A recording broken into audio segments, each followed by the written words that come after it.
Premyo ni Kim Chu matapos makatanggap ng sampal ni Maricel Soriano. Just what's so extra special about being slapped by Maricel Soriano that any young celebrity would practically want to experience? Ang manunulat na ito ay matapat na naniniwala na wala. Sa simula, ang pagsampal ay hindi isang kaaya-ayang karanasan, lalo pa ang espesyal.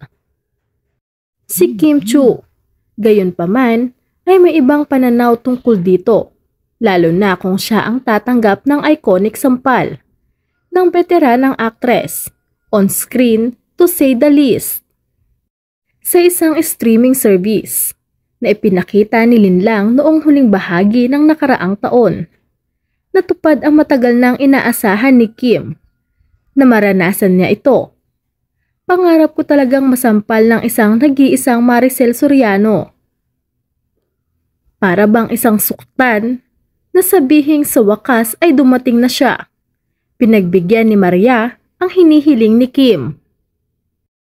Ang kaligayahan ni Kim ay ang kalungkutan ni Maria.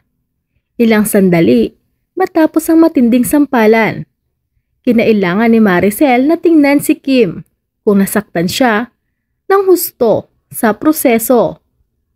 Well, ganyan ang pakikitungo ng multi-awarded actress sa kanyang katrabaho. The moment the director hollers, tumakbo si Maricel sa kanyang biktima pagkatapos ay humingi ng paumanhin habang sinusuri kung ang pisngi o anumang bahagi ng mukha ng huli ay nagbagong kulay o kung ang dugo ay umagos tulad ng sa kaso ni Vice Ganda.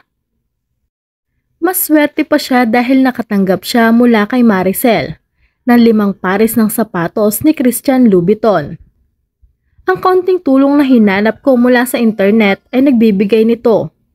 Nagbibenta si Christian Louboutin ng higit sa 250 milyong pares ng sapatos sa isang taon.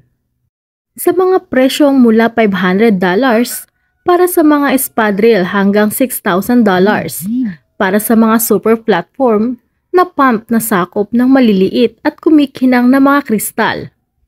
Dahil sa katotohanan na ang pares ng sapatos na gawa sa Italy ay mahal, kahit ang pinakamurang pares nito ay nagkakahalaga ng 10,000 sa pera ng Pilipinas.